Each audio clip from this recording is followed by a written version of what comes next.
Hello everybody. I am going to share with you this important lesson 11 for the first quarter of the year 2023. Many thanks to our subscribers for your support.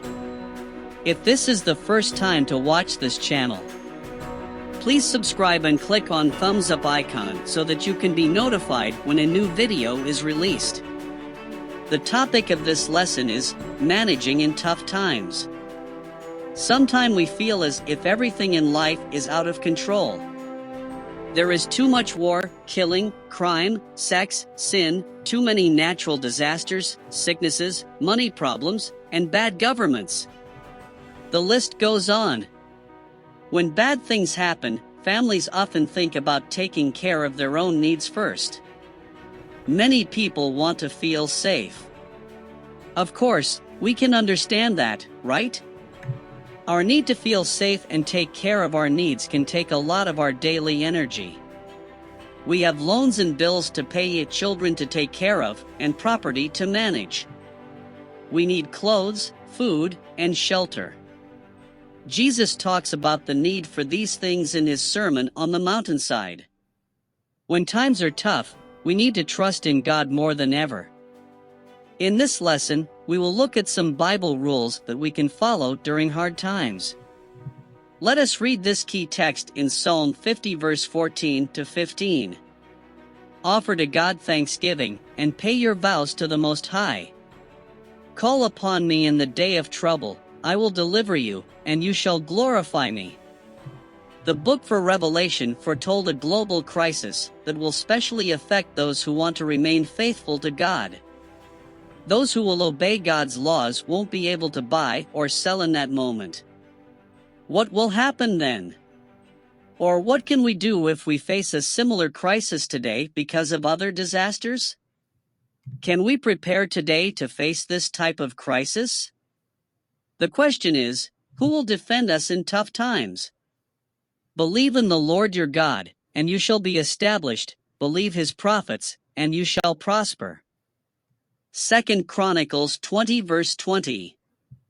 In the Old Testament, we found a story of King Jehoshaphat was ready for war. However, he was aware of his limitations. He couldn't deal with the coalition that were threatening him.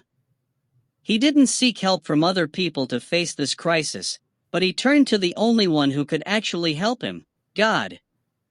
This was not a decision driven by fear or defenselessness. Jehoshaphat was used to serve God. He knew that he could trust him. Do you have such a daily experience with God that will help you trust him in moments of crisis? Who could we trust? Don't put your trust in human leaders. No human being can save you. Psalm 146 verse 3. In Psalms 146 verse 3, David knew that no human could save him. He learned from Jonathan's experience that God doesn't need a powerful army to overcome his enemies. However, he was tempted by Satan and wanted to know how many soldiers he had. It was not prohibited, but David was showing that he was trusting his military strength more than God. God is above all things. We must come to him first before resorting to human resources. What could we keep? All these things will be destroyed in this way. So think of the kind of holy and godly lives you must live. 2 Peter chapter 3 verse 11.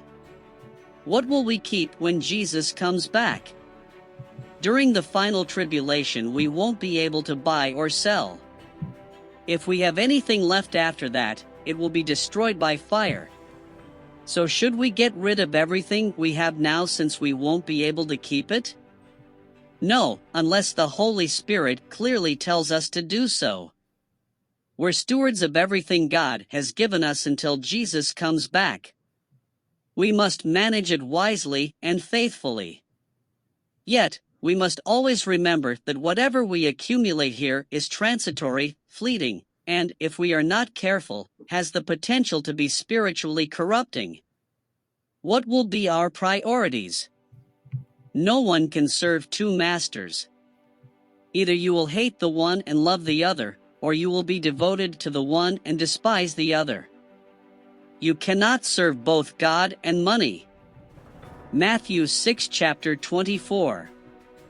We will have to decide in some moment either to serve God and lose our possessions, or to keep them and serve someone who's not worthy to be served. Our decision in that moment will depend on the decisions we make today. The Apostle John said, "Do not love the world or the things in the world." What's bad in the world that moves us away from God? Philippians 2 verse 12 is a good piece of advice to set the right priorities, work out your own salvation with fear and trembling. Our eternal future depends on it. How can we prepare for tough times?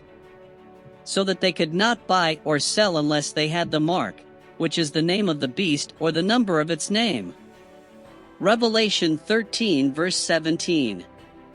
A time of distress will come for everyone. Daniel chapter 12 verse 1. Those who will remain faithful to God and keep His commandments will face greater troubles.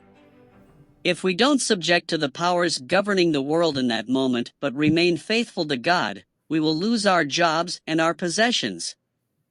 However, we can be sure that God will take care of us. How can we prepare for those moments? Learning to trust God and to live relying on Him today. A good test is to be faithful with our tithes.